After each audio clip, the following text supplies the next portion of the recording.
Okay, everybody, Nick Lee Bear here. So, yeah, I'm sitting in my car right now. I'm just about to head home from my library job right now. And I just wanted to do a quick little video right now. So, what I wanted to talk about is, I guess, kind of two things. First off, there's that story about the 7-year-old boy who's the court is kind of ordered to start transitioning, I believe. From what I understand, like, he went with the mama who wants the kid to transition because she wants to get back at her ex-husband. And then the other story, well, it's not a story, but the other topic I want to discuss is a very thought-provoking post I saw recently on a Discord server about the fruit of your, about like how you'll be known by your fruit, especially in relation to LGBT issues. Okay. So let's first start off with a 7-year-old. His name is James. So his mama and daddy, I believe they divorced, and the mom wanted to get back at her ex-husband, and so she started asking little James, 7-year-old James, if he wanted to be a girl. And 7-year-olds, kids in general, want to please for parents. And so he told his mommy, yes, I want to be a girl. But then when he's around dad, he's all boy, and the dad even asked, do you want to be a girl? He's like, no, I don't want to be a girl. He really it's pretty obvious if you read the story and what James says, he doesn't want to be a girl. It's pretty obvious. And unfortunately, this SJW judge went with the mama. Because, you gotta, it's the mama's property.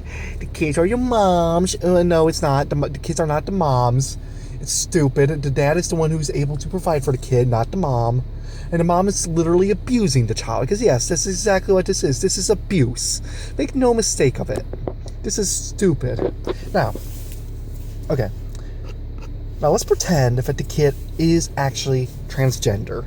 Let's pretend that little 7-year-old James really wants to be Jamie or whatever. Is this still okay? My answer is no. Kids should not transition. I know, you're not allowed to say that. But here's why. We agree that kids should not be able to smoke? That kids are not intelligent or do not have the capabilities. They cannot make a informed, consensual opinion to smoke, to drink alcohol, to have sex, to get married. Okay, can we all agree that kids are not able to make those kind of decisions? They can't make the informed consent to go to war. They can't make these big life decisions, and transitioning is a big life altering decision. Children should not be able to make that decision. Besides, this is very normal for a kid to feel more like the opposite sex. This is normal. Lots of children have gender variant behaviors, but as studies have shown, the vast majority of them end up being gay or lesbian or bisexual. Very few of them end up actually being transgender. Okay, and there's a huge story, lots of stories coming out right now about kids who started transitioning and then detransitioned about a year or two later. Blair White just posted a video about earlier this week, I believe, about these teens who started transitioning really early on, like 10, 11, 12, 13, whatever, and then ended up detransitioning after a year or two. Sam Collins recently, I think, did a video. I mean, this is stuff that's all over the news. It's stupid. No, this should not happen. Now, I do think there should be an exemption. I do feel that if the kid or teen is about to kill themselves, if they're suicidal, yes. I think it is downright evil to say that kid, if they're about to kill themselves, should not transition. Because chances are they're probably transgender if that's the case. And I know that it's absolutely awful that there has to be the standard, it has to be the exemption if we're suicidal. But the thing is, we can't trust the emotions, especially at that age. Kids are emotional. Teens are emotional. You can't trust the kid or teen's feelings. Besides, kids and teens love to try to get attention. They're very attention grabbing. And most of these kids we're seeing transgenders and all that stuff. For doing this for attention. We can't go off of emotion.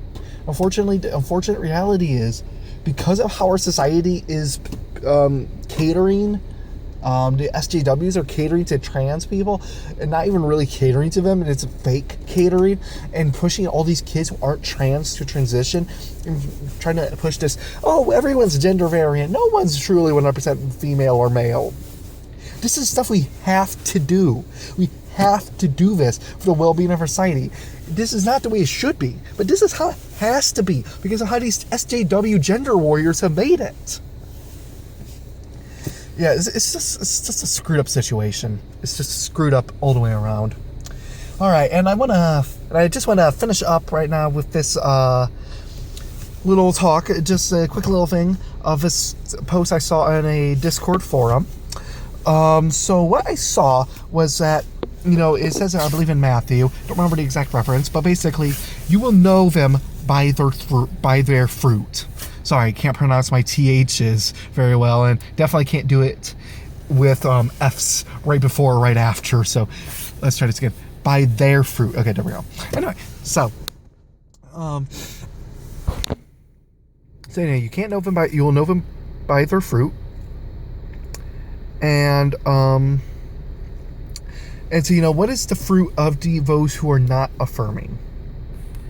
The fruit of those who are not affirming is that they, it leads to depression, it leads to suicide, it leads to broken families, just horrible things like that. That's what it leads to. It leads to despair, it leads to hopelessness.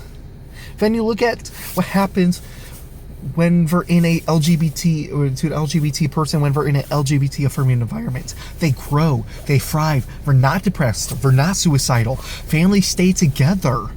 Like, really? God commands us to ask a child to want to kill themselves, to live in despair, to break up families? No, what part of the gospel makes you think that Jesus wants any of that?